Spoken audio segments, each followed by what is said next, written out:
You talk a little bit about the credibility of an honest media. Right. And Art would say that. I would also say this, that Art would get furious when he was criticized. And I would tell Art, you know, he called a sports talk show in Cleveland on his way home. Car phone was a very bad invention for me when it came in, and Art would get so angry at this guy named Mike Trevisano in Cleveland, who he would rip Art. And then I'd get a call from somebody, and they would say, Art's on with Trevisano, and I go, oh my gosh. You know, and so then I'd have a conversation with Art. He was a good enough friend that you could even lecture him a little bit. I said, Art, what are you doing? And then Art would tell me this. He said, Kevin, it's easy for you to tell me, don't worry about it, let it go off my back. You know, I still live in a nice house, and I eat what I want and all that.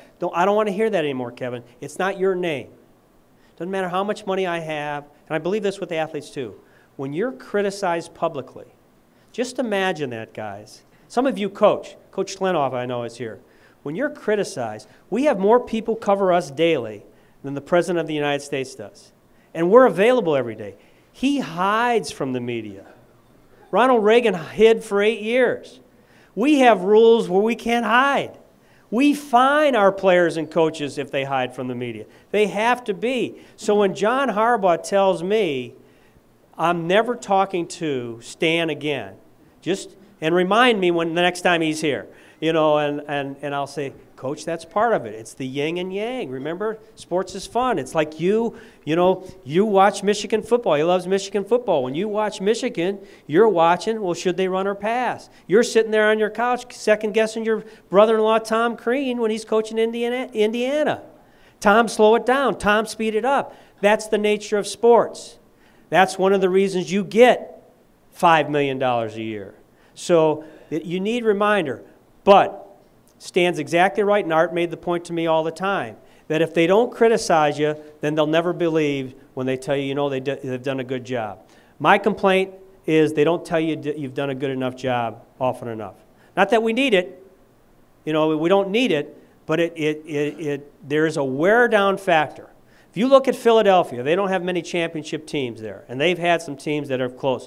You look at Andy Reid and the Eagles, what he's done, 4 AFC championship or NFC championship games.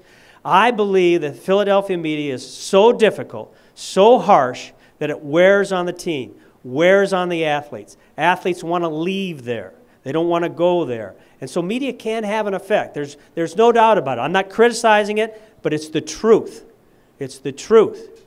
You know, Joe Flacco will forget that he makes $120 million if he ever gets that money. He'll forget about that.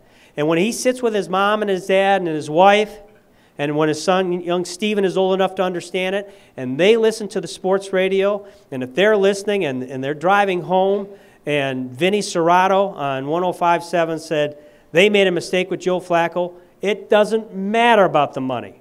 They're all going to be angry and hurt by it. That's the truth.